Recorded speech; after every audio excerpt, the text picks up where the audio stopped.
இந்த தமிழிசை சவுந்தரராஜன் வலதுசாரியா இடதுசாரியான்னு சொல்லிட்டு ட்விட்டரில் போய் நாங்கள் எவ்வளோ வித்தியாசமான கட்சி தெரியுமான்னு ஒரு பதிவு போட்டிருந்தாங்க. அதில் என்ன தெரியுமா சொல்லியிருந்தாங்க, நல்ல கண்ணு மறைவுக்கு மோடி அஞ்சலி செலுத்துகிறார்.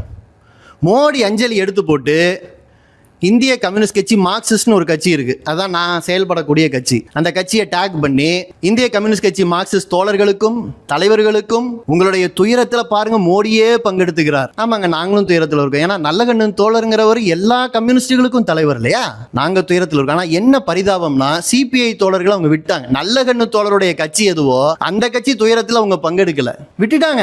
அது இப்போ வரைக்கும் அவங்களுக்கு தெரியல, அவங்க அழிக்கவும் இல்லை. ஒரு மாநிலத்துக்கே கவர்னராக இருந்திருக்கீங்க, இந்த நாட்டில் ஒரு கட்சியோட தலைவராக அரசியல் நடத்தியிருக்கீங்க.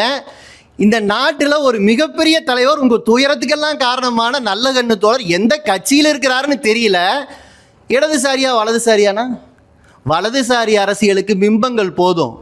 அதனால தான் அது நல்ல கண்ணு தோழருடைய அரசியல் என்ன, அவர் எந்த கட்சியில் இருந்தார், என்ன செயல்பட்டார் கவலைப்படலை. ஆனால் நாங்கள் ஏன் தெரியுமா நல்ல கண்ணு தோழரை கொண்டாடுறோம்? இந்த இடதுசாரி அரசியல் வரலாற்றை நினைவூட்டுகிற கடமையை கொண்டது. வரலாற்றை மறப்பது மக்களின் இயல்பு. வரலாற்றை நினைவூட்டுவது மக்களுக்காக அரசியல் செய்கிற ஒவ்வொருவரின் கடமை. வரலாற்றை நீங்க நினைவூட்டலன்னா வரலாற்றின் துயரங்கள் எல்லாம் மீண்டும் நடக்கும். அந்த துயரங்களை எல்லாம் மீண்டும் அனுபவிக்க வேண்டியது நம்மை போன்றவர்கள் தான். அதனால தான் இடதுசாரிகளாக நாங்கள் சொல்லுகிறோம், நல்ல கண்ணு யார் என்று பேசுங்கள், அவருடைய அரசியல் என்னவென்று பேசுங்கள். ஒரு மார்க்சிஸ்ட் ஆகிய எனக்கு பங்காளியாக காட்டப்பட்ட சமுதாயத்தில் நீங்கள் சொல்கிற வேறு ஒரு கட்சி, நாங்கள் எப்போவுமே அவங்கக்கிட்ட மோதிட்டு இருப்போம்னு சொல்கிற கட்சி, அந்த கட்சியின் ஒரு மாபெரும் தலைவர் ஏன் தாக்கம் செலுத்துகிறார்?